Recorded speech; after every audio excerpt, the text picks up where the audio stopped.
murume wangu. Shando zvakanyanyisa sikete. Kusada kugeza.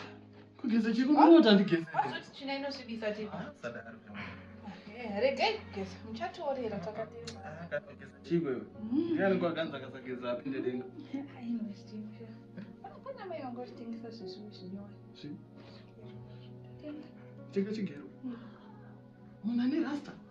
Utorega rine bvudzi. Kwambogeza musoro chete. Amaita zvakanaka. Ndamone mazuva ero usina kugeza.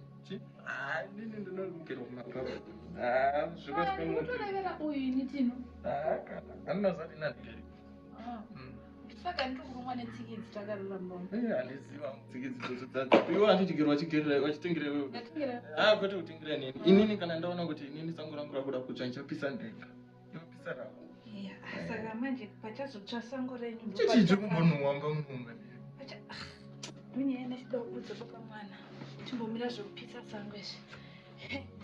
Tino, ninoko hasi kuda kugeza pano.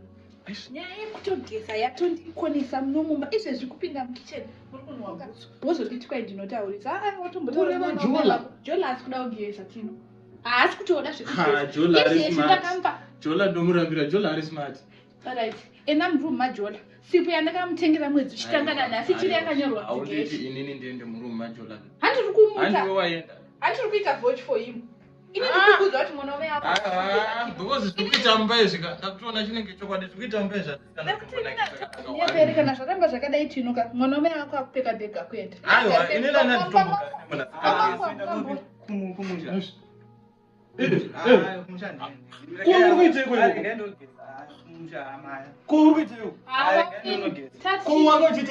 Nachida unogeza ndandakawanda kugeza. Wamona Ndakudzi mwanaume wako wame vangu vanogeza ini zvakaoma zvakaoma kana hadi kugeza. Tino saka ndikaona Aiwa zvechigero ndezvakosha ini chimbondisiya chigero ndechako watekera chigero iwewe kandi dambudziko riri papiko handisi kuda kusumunga pandiri kuda kugara Ucharara wega. ndakudza ndiri kutonhorwa Ucharara wega. mbondisiya nona Chimomira wagezerewe kugeza chiko naiwe tati chiti ndiJola Tino kugeza vese varume vanondiona ndichivarambire wewe nechikuchinhuwa kudai kutonhora mani auraita ndiende kwazvinda kugara pano chiko atori munodiko akana usiri kuendera kuwirirana nezvekuitika kunomuka iwe wenda Jola uyatitanga tinogeza tisikana kumbowirana ndinogeza